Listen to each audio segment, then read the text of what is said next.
বাড়ি চলে যা, আমার নতুন বউ পেয়ে গেছি। আহা, বুইড়ার শখ কত। কালকে কক্সবাজার থেকে কয়টা আইফোন নিছো? 2টা আইফোন নিলাম, তাই অনেক কষ্ট হয়ে গেছে।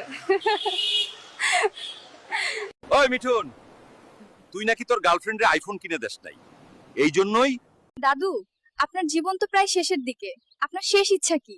আমার জীবনের শেষ ইচ্ছা মামুনের বউ লায়নাকে বিয়ে করতে চাই। দাদু, আপনি সারাদিন কি কি করেন? দিনের বেলা মাছি মারি, রাতের বেলা মশা মারি, আর এখানে বসে বসে সুন্দরী মেয়ে দেখি। আগামী নির্বাচনে কোন দলকে বিজয়ী হিসেবে দেখতে চান? আপা আমনে খুব সুন্দর, আমি আমনের বিয়ে করবো। দর্শক চাচা নিয়ন্ত্রণের বাইরে। চাচা, যদি আপনি একদিনের জন্য বাংলাদেশের প্রধানমন্ত্রী হতেন তাহলে কি করতেন? তাহলে আমি আপনাকে বিয়ে করতাম। কি বলেন চাচা এসব?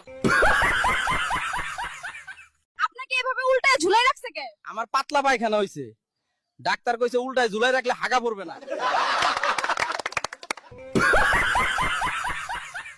চাচা, আপনি কুড়িগ্রাম কলেজে কেন আসছেন খেলা দেখাতে? আমার বানর খেলার দিকে এখানে একটা ছুতা, আমি আসছি মায়া পটাইতে।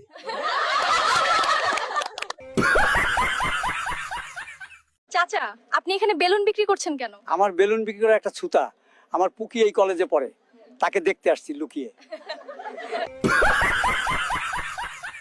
তোর যন্ত্রণা আর ভালো লাগে না, তুই তোর বাপের বাড়ি চলে যা, আমার নতুন বউ পেয়ে গেছি। আহা, বুইড়ার শখ কত। কালকে কক্সবাজার থেকে কয়টা আইফোন নিছো? 2টা আইফোন নিলাম, তাই অনেক কষ্ট হয়ে গেছে। ওই মিঠুন, তুই নাকি তোর গার্লফ্রেন্ডের আইফোন কিনে দেস নাই, এই জন্যই ও আমারে নিয়ে কক্সবাজার চলে আসছে। এখানে আসলে